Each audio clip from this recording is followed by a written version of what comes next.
Oh, I know, Gavin. I read the news today. Oh, boy. And that's why we're sticking with the script, because otherwise I'm just going to sit here and say fuck for like 45 straight minutes. Fuck.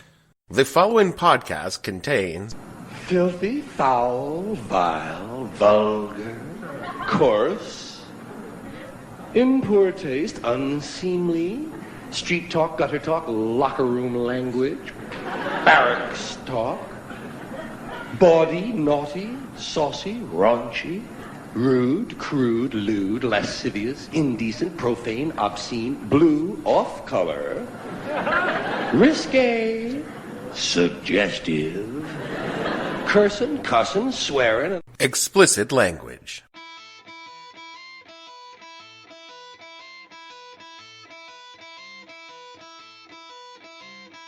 Hello and welcome to the podcast that asked a simple question. When you decided to call your new fruit the kumquat, what the hell were you thinking? I'm your host Dave Bledsoe, and this is a Friday, June 21st, 2019. It Must Be George's Will edition of the show, where we talk about how I lost my faith in a mysterious sky wizard and found it again in George Carlin. Stay tuned. The What the Hell Were You Thinking podcast is brought to you by Christ 2.0, new for the now, divine for the times, and gospel on the go. Christ 2.0 disrupts the brick-and-mortar Christianity with a fresh new face for the 21st century. No time to pray on Sunday? Log on to Christ 2.0 and schedule your intercession with the divine on your own time. Forget about getting the family together and slogging down to Mass. Christ 2.0 Family Plan is a faith for all, with individualized accounts for mom, dads, and the kids. Worried about the sanctity of confession? Our best-in-class blockchain security ensures no one will know about your sins except you and the Lord. Christ 2.0 is great for weddings, funerals, or just those times in life when the pressures of the world are pressing on you. Salvation is just a click away with Christ 2.0. Available in all denominations and sects. Download Divinity from the App Store on Google Play or Apple, or directly from Jesus.co. Christ 2.0, it's religion for the modern world. So to get around a lot of this, I decided to worship the sun. But, as I said, I don't pray to the sun. You know who I pray to? Joe Pesci. Joe Pesci. Joe Pesci. Two reasons. First of all, I think he's a good actor, okay? To me, that counts. Second, he looks like a guy who can get things done. Joe Pesci doesn't fuck around. Doesn't fuck around. In fact, Joe Pesci came through on a couple of things that God was having trouble with. For years, I asked God to do something about my noisy neighbor with the barking dog. Joe Pesci straightened that cocksucker out with one visit. It's amazing what you can accomplish with a simple baseball bat.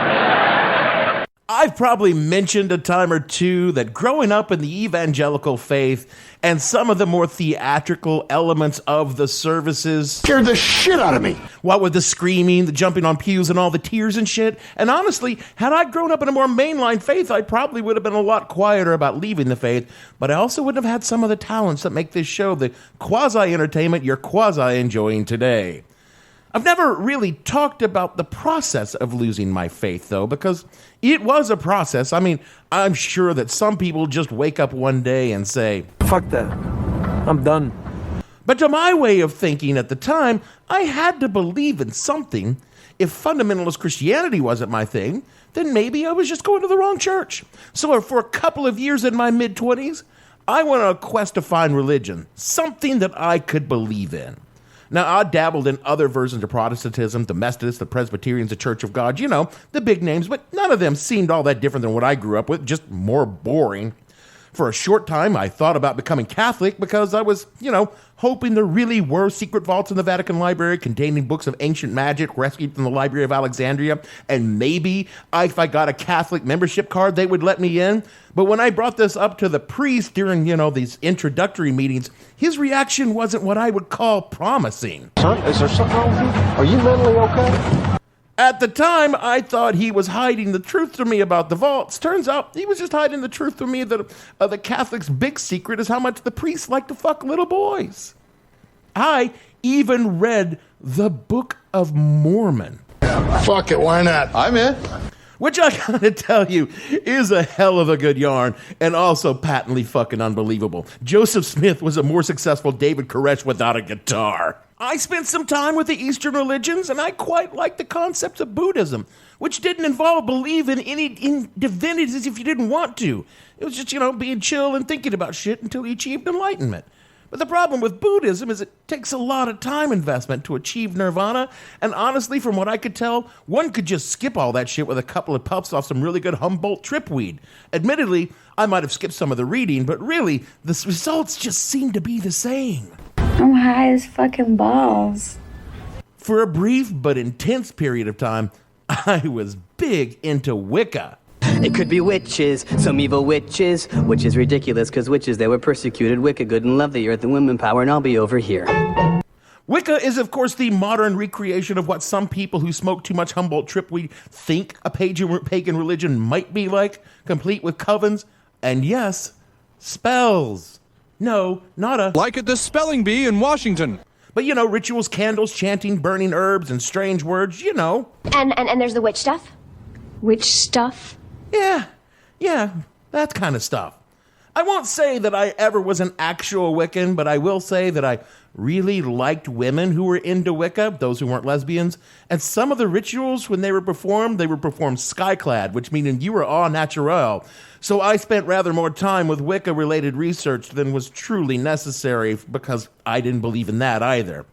And I was pretty much in a no man's land of apathetic agnosticism by the late 1990s when something happened that changed everything for me. I had an epiphany of sorts. I say of a sort because the actual definition of the word epiphany is the manifestation of Christ to the Gentiles as represented by the Magi in the book of Matthew. Now, of course, the word has evolved over the years to... Of course, today, we use the word differently. It's evolved into the general meaning of the sudden realization of something, usually a choice we weren't aware we had a choice about, as represented in this cultural classic. Snacking the whole night through, oh, what that does to you. Wow, I could have had a V8. V8 cocktail vegetable juice tastes great and is naturally low in calories. Just 35 calories a 6-ounce serving. But remember, the time to think of having a V8 is before you've had something else. Wow, I could have had a V8. My epiphany, however, was rather closer to the original meaning than the contemporary word because it came about religion in the form of a comedy album that changed my life forever. Think about it. Religion has actually convinced people that there's an invisible man living in the sky who watches everything you do every minute of every day. And the invisible man has a special list of 10 things he does not want you to do. And if you do any of these 10 things, he has a special place full of fire and smoke and burning and torture and anguish where he will send you to live and suffer and burn and choke and scream and cry forever and ever till the end of time. But he loves you.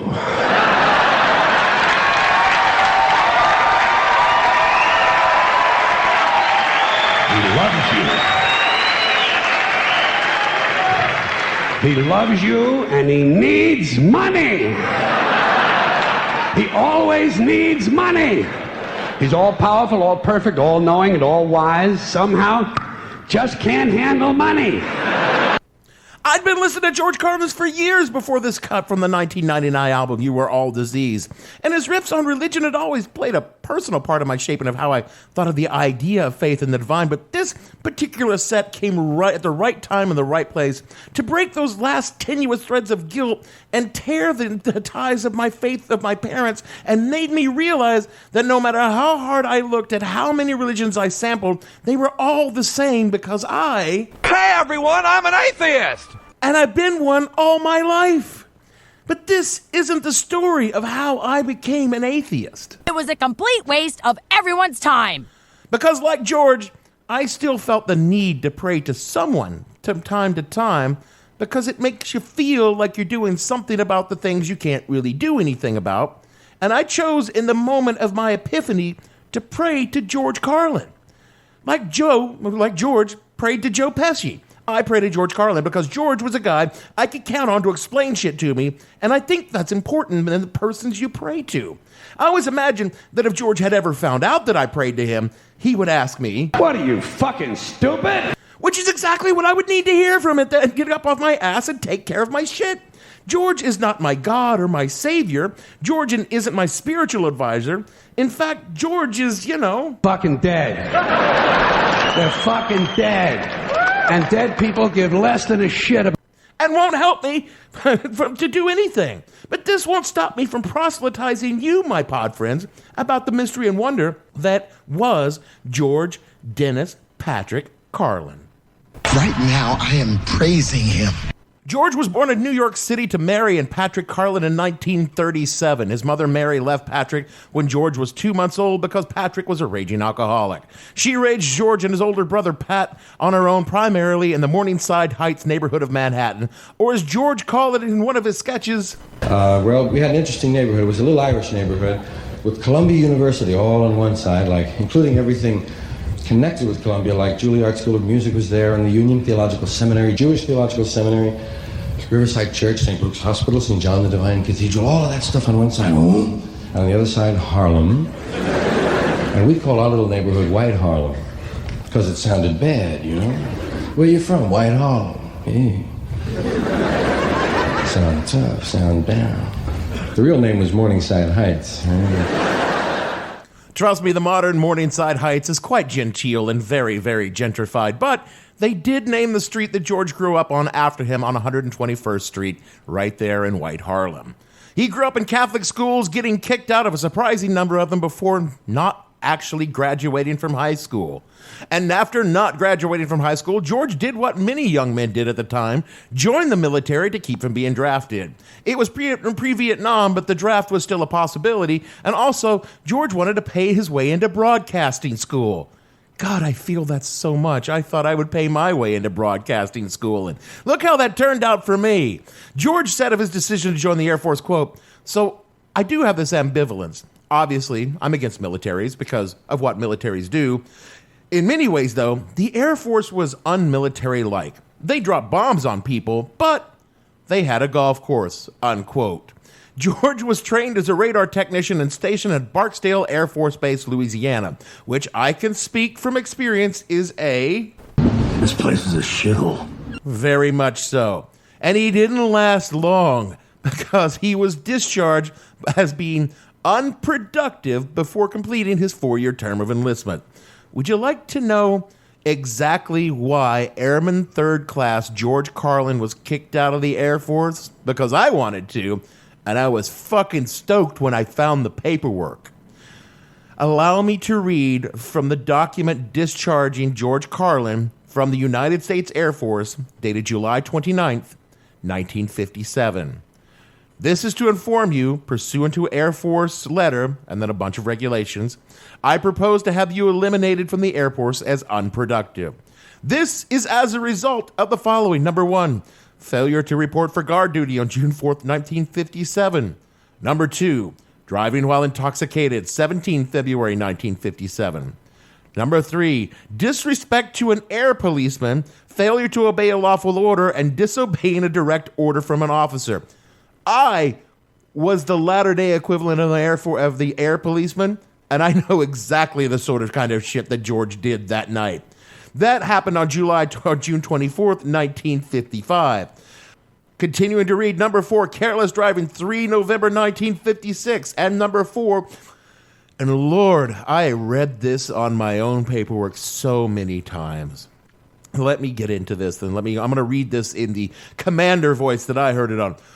Numerous times you were counseled by your supervisors, first sergeant, and myself concerning your personal appearance, failure to maintain your room in a prescribed manner, drinking alcoholic beverages to the extent you could not control your actions, and explaining your responsibility as an airman in the United States Air Force. This was signed Colonel Edward Matthews, Commander 376 Armored and Electronic Maintenance Squadron, 376 Bomb Wing, Barksdale Air Force Base, Louisiana, unquote. All of this means is that George was a shitty airman. I mean, I should know because I was too. And aside from the DUI, and I would have had one of those on more than one occasion had I not been a cop, these words could have been lifted directly from my own personnel file. Finding this discharge paperwork made me the happiest I'd been in fucking years. In 1959, Carlin teamed up with Jack Burns, who would be his longtime comedy partner, and the two did a Fort Worth morning radio show before moving to California. Jack and I were working in Fort Worth. He had come down from Boston, where we had met one another, and I had left and gone to Fort Worth. He came down from there, driving out to Hollywood, stopped in, got a job that just had opened up the day before at our station. We roomed together for about 3 or 4 months. And after the shows at night, I got off at midnight, he was the nighttime newsman, we would go down to an after-hours coffee house in Fort Worth called The Cellar. This was the tail end of the beatnik era, and these people still thought they were all beatniks. And there were some true beats there. And we would improvise a two-man act. We'd work up little ideas in our room during the day, and at night we'd go down there and improvise an act based on these ideas. And it was kind of raunchy. It was pretty raunchy. But based on our success with those people, we didn't get paid. They gave us free liquor. It was a coffee house, but they put liquor in coffee cups. This was the place where Kennedy's Secret Service people spent the night before his assassination, where the infamous drinking party took place that the Secret Service agents were at, The Cellar in Fort Worth. Based on this limited success with this captive audience who knew us and were half drunk, we quit radio and drove to California on spec. In California, Burns and Carlin were noticed by comedy legend Lenny Bruce, who helped them land gigs, including The Tonight Show with Jack Paar. Settled down millennials, there were a lot of fucking Tonight Show hosts that you don't even know about.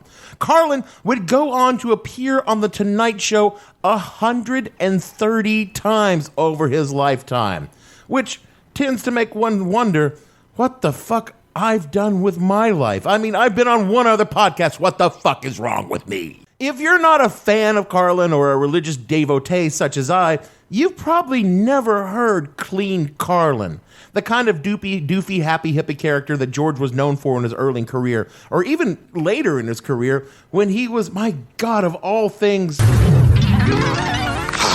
As Mr. Conductor's double, I think it's time to start some trouble. Everyone thinks he's nice and kind, but I'll be mean and change their mind. Then he'll leave and I can stay, and nobody here can get in my way. Yeah, he was on the same fucking children's show that had Thomas the Tank Engine. Hearing George, that voice, that cadence, but is that wholesome, pure, it boggles the mind. I mean, but it's pure George. Now, Let me play another quick piece of Clean George. You can't imagine what he looked like in a suit with a skinny tie and short hair and no beard. This was from Merv Griffith in 1965. He's got a bundle of great routines, and I love this one. Here is George Carlin. George? I've been watching the Westerns. All of us have been watching Western movies, an endless stream of them for our entire lives, and I've noticed something about them. When the Westerns involve Indians... And sometimes they don't. Sometimes it's Brian Donlevy with a black hat and a crooked card game. When they involve Indians, the big scene always seems to be when the Indians finally attack the cowboys. We've been waiting for it throughout the entire movie. You can see them standing on the hill. And that's the big scene, when they finally get to them. And you always see exactly how the cowboys prepare for this attack. Pull them wagons around the circle. Get them old ladies up there holding up the weapons. Come on, now tear up them petticoats. Use them as bandages. Get that wall up there. Stand. Big hassle, we never see how the Indians prepare. And it's their attack, right? Now, the Indians were good fighters. Just because they started in Massachusetts and wound up defending Malibu doesn't mean they're... George, through the 50s and 60s, was a solid, well-paid, but not particularly notable or controversial comedian until...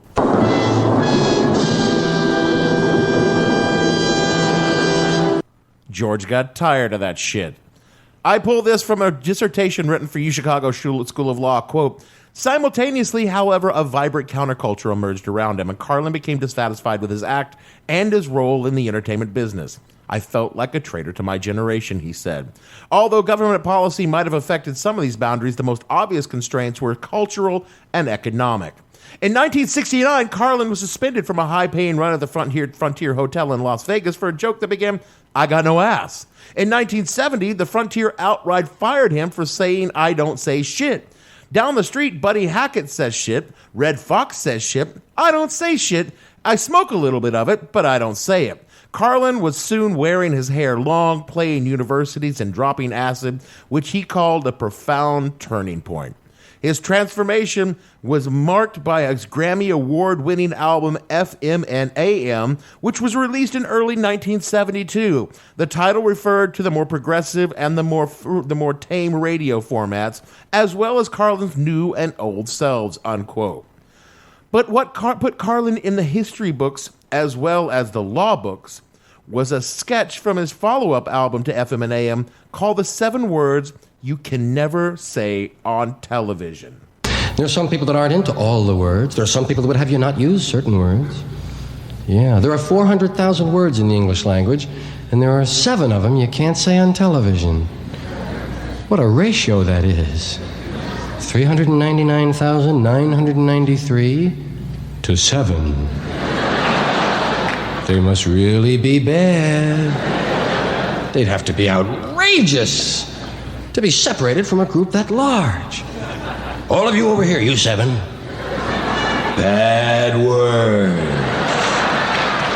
Those words were, of course, shit, piss, cunt, cocksucker, motherfucker, and tits. What, did you think I was going to pass up the chance to recite the list in an official capacity? That's why I got into fucking radio in the first place. By the way, that specific clip that I just played was the same one that started the fucking trouble for George in the first place. And it all happened in 1973 on WBAI-FM, New York City, which still exists today, in much the same kind of format it did in 1973. Quoted again from the same UChicago dissertation, quote, among WBAI's program was Lunch Pail, a live afternoon show with an audience participation hosted by Paul Gorman.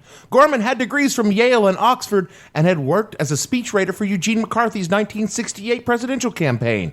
Gorman later described the episode as an investigation into the power of language and how words lose integrity during political debates. Filthy Words was included as an incisive satirical view of the subject under discussion, and Carlin as a significant social satirist, in the tradition of Mark Twain and Mort Saul. Pacifica, which was the parent company of WBAI, did indicate to WBAI listeners, who were warned immediately before and after the routine, that it might be offensive and that concerned listeners should change the station for 15 minutes, unquote. This, of course, did not matter because some asshole had to get offended, and the name of that asshole cocksucker was John Douglas, a morality crusader and chronic pain in the ass for WBAI and its parent company, Pacifica. Douglas was the only person to file a complaint about the Carlin bit airing that day, but he was enough. In his pissy letter to the FCC, Douglas called the clip garbage and complained that his son, his 15-year-old son, who, so you know he was saying shit even worse than that, heard bad words. The FCC, which were a real bunch of cunts about this whole thing, got all on Pacifica's shit about this, about indecency, and decided they wanted to make an example of them. And the FCC took the complaint as an excuse to, quote, clarify the standards which will be utilized in considering the public's complaints about the broadcast of indecent language, unquote. Long story short, the FCC ruled that no one could use potty talk on the airwaves when it was reasonable to assume children would hear said potty talk. Hell, they could use potty talk late at night, just not during the day. All the FCC wanted was the policy to say that you couldn't say piss, shit, cunt, fuck, cocksucker, motherfucker, and tits before 9 p.m. The WBAI's broadcast of George was ruled indecent, and that was it. No fine, no suspension. They just said don't do it again. Now, the station sued on First Amendment grounds, and the case eventually found itself before the Supreme Court of the United States. And you know what? The station Yeah, it completely lost, which is why you cannot say shit, piss, fuck, cut, cock, motherfucker, and tits on Good Morning America, or indeed at all before 9 p.m. on any broadcast station. But the entirety of George Carlin's 7 words you cannot say on television was entered into the court record as part of the case history, and he's the only comedian that I could find to accomplish this legal threshold, and that, pod friends, is fucking special. Now, as this sort of notoriety often does, the whole thing just served to make George even more popular, because I guess Joe Pesci blessed him. He also began doing a little thing for a brand new television network that had just been created, filming his stand-up shows and broadcasting them to home viewers with all of his profane glory, because it was in over the cable networks versus broadcast. He could say shit, piss, cunt, sucker, motherfucker, and tits. It is impossible for me to get those out without laughing after all these years. Oh. The reason this tiny little fledgling cable network would broadcast people like George Carlin is because there was no one that was selling the rights to show movies to home viewers, because they were convinced no one would watch them from their couch when they could see them in the theaters. This tiny little insignificant cable network that helped George Carlin and so many other comedians, you might have heard of it, or you might not. It's hard to say. But let's just say that they have a little show about dragons that a lot of people were watching. In 1975, Carlin was the very first host for the very first episode of this tiny little show that NBC put on live late Saturday night, and that show went on to some notoriety. George stopped touring for a while in 1976 to have his first of a series of heart attacks, because goddamn did George love fucking cocaine. I mean, a lot of people loved cocaine in the 70s and 80s, but George, well... You know, you've been overdoing it. George loved, among other things, cocaine, booze, Vicodin, acid, and weed, though the weed thing was more of a medicine than a habit. Rehab and George, that went on for most of George's life. George went on after his comedy specials to do a lot of television and movies. And I played a clip from this earlier, but I want to go back to this, that George was Mr. fucking Conductor on a children's show that featured Thomas the Tank Engine. And I will never work out in my head how someone thought to say, oh, we've got this cute and fun children's show with Thomas the Tank Engine. Who can we get to play conductor on the trains? Oh, I know. Let's get the guy who said this. You never see someone taking a shit while running at full speed. And you never see a picture of Margaret Thatcher strapping on a dildo. George had a TV show on Fox for about a year called The George Carlin Show, which he played a cabbie in New York City, it was a fucking brilliant show. I love this show. I wish that it had gone longer, but at the same time, because it ended when it did, George went back out on the road. And most importantly, from George's time in Hollywood, we've got the greatest movie performance ever done. The key character in the greatest movie ever fucking made. Bill S. Preston, Esquire, and Ted Theodore Logan. Gentlemen, I'm here to help you with your history report. What? How? Oh, I hate that part. Bill? What? Strange things are afoot at the Circle K. Yes, George was Rufus in Bill and Ted's Excellent Adventure and the sequel. I don't know, they're doing the third one. I don't know how they're going to do Rufus without George. I don't see how it happened. George married twice, and they were both good marriages. His first wife, Brenda, he married in 1960, and they were together to her death in 1977. And their daughter, Kelly, Carlin's only child, is the keeper of George's legacy. He met his second wife, Sally, 6 months after Brenda's death, and they were married until George's death from heart failure in 2008. George Carlin is perhaps one of the most influential comedians of the 20th century. I think only Lenny Bruce comes close.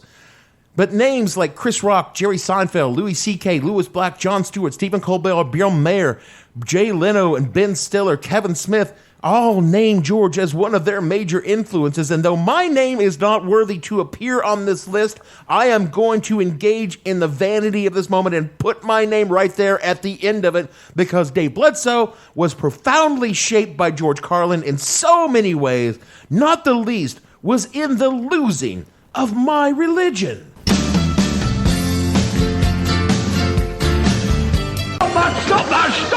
Stop it! Straight talk time here. Because I know this might come as some kind of a shock to some of you, but I'm a pretty angry guy. Been that way my whole life. The only thing that scares me about me is how angry I am. And I'm angry almost all the time. Gavin, I swear to God, if you play a Hulk drop here, I will come back in the booth. See? Angry all the time. And when I was a kid, I was incapable of showing that anger. It just wasn't allowed. It wasn't that I was, being punished or forced, although I was punished for throwing a tantrum. It was just not allowed. It was like playing with matches or walking buck-ass naked down the street. It was inconceivable to do. So I suppressed it until the suppression of that anger became a part of who I was. And you can't keep that kind of shit bottled inside of you, or you will blow up and kill some motherfuckers. So I developed a rich fantasy life where I could vent that repressed rage into fiction, and that worked pretty well for most of my childhood. In the 20s, I was like a lot of young men. That anger morphed into kind of a towering resentment towards authority, which was not great considering that I was in the military.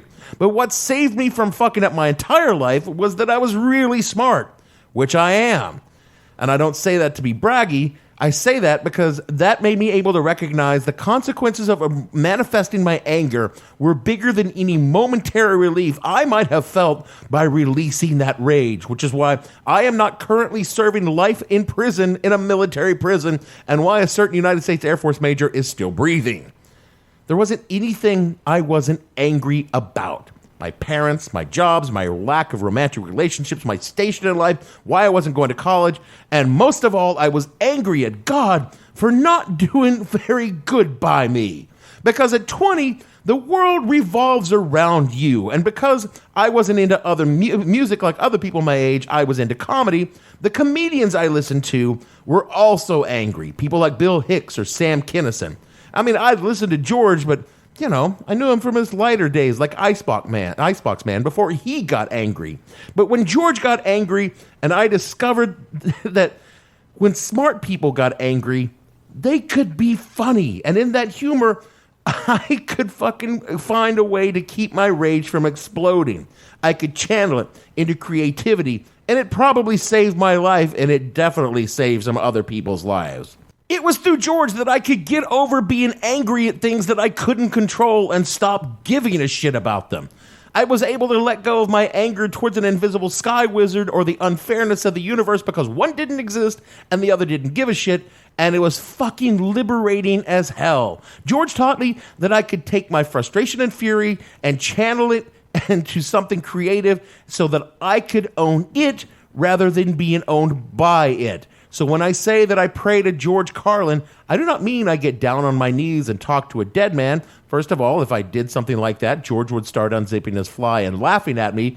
And second of all, he would say that I was fucking crazy. What I mean is that when I feel that anger rising up, I stop and think of what I can do with that anger rather than letting that anger do stuff to me. And that gives me power over the one thing that has always frightened me about myself, and that's a precious ability. All because of a dude that loved words, loved thinking, and you know what? He actually loved humanity even if he said he didn't. And that... he wasn't angry with us. He was really, really fucking disappointed with us. And I'm going to play a clip right here in the closing of the show from George. This was one of the last interviews he recorded just a year before his death. And he's going to tell you that he doesn't care. He's going to tell you that he's just doesn't give a shit. But you could tell he does. And he's making a joke about it. I think George Carlin loved humanity more than almost anyone else I've ever heard of. So this is from the Sirius XM radio show Unmasked, and it's George Carlin talking about his anger in his comedy and his writing. I think it's not so much what I'm angry about, because anger implies that you have a stake in the outcome, that you care. And I don't really care. I don't. I mean, it comes across as anger. You know, obviously there's a theatrical, there's a heightened kind of intensified theatrical anger that you need to convey these thoughts. But I'm not personally an angry man. I'm not personally angry about these things. I think they're wonderful because I root against the species. I finally came to a realization, and this freed me as a writer. This was part of that transformation in the 90s. I realized I didn't really care about this outcome on this planet. I didn't care what happened to the species. I think this is a species that was given great gifts and had great potential and squandered them. I pray to George because George has learned the art of not giving a fuck to stay sane. I pray to George that he can teach me to disassociate myself from the fucks that I give about this planet, these people all around me, or at least the ability to pretend as well as he did and to make a funny joke about them. I pray to George so that on days like today, when, say, the President of the United States goes to launch an attack against a country that we've provoked into attacking us but still hasn't really done anything to deserve killing a few hundred people and then chickens out at the last minute, I'm able to take it philosophically and to talk about it on a fucking radio show rather than fucking running and jumping over the White House fence with a gun in my hand. Or when I learned that same president raped a woman in a Bergdorf Goodman's fucking changing room in the mid-1990s. I don't fucking lose my mind.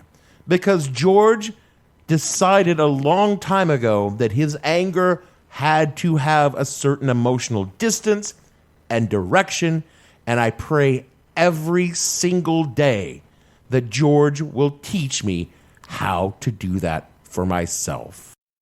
That is it for our show this week. I know a lot of shit is going out there in the world, and all of it's bad, and this show has traditionally covered the bad stuff, but honestly, as I've said all through the show, I don't have it in me right now.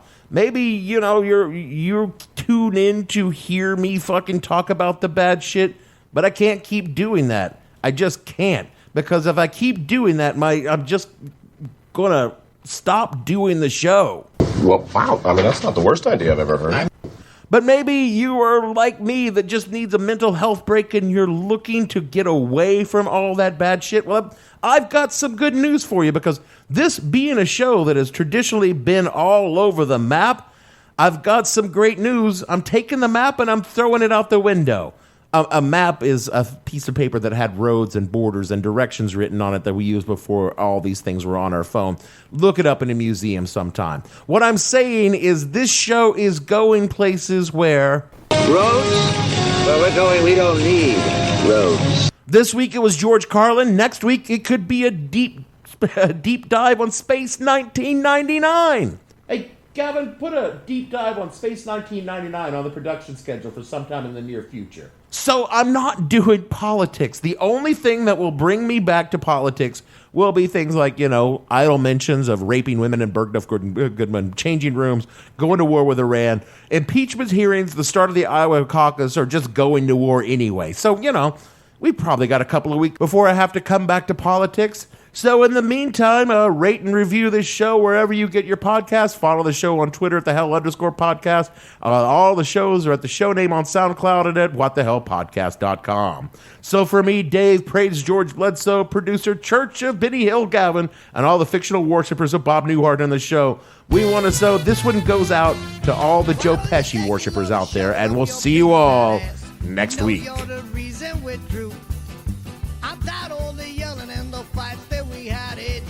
Because of you. Hey, you moan and you groan and you bitch and you whine. You make every beef we got last. Well, I'm telling you, baby, I'm through with you. That you love, shove it up your big fat ass. Hey, I'm better off being all by myself like fucking Celine Dion. I take you out for dinner and a dance and a show. You hate all the people and food. I'm happy, I'm laughing and fun all the time. You're always in a bad mood. forward, I never look back. But you bitch, you dwell in the past. So I'm telling you, baby, I'm through with you. Take your love, shove it up your fucking ass. Let me hear the band. I have no ending for this, so I take a small bow.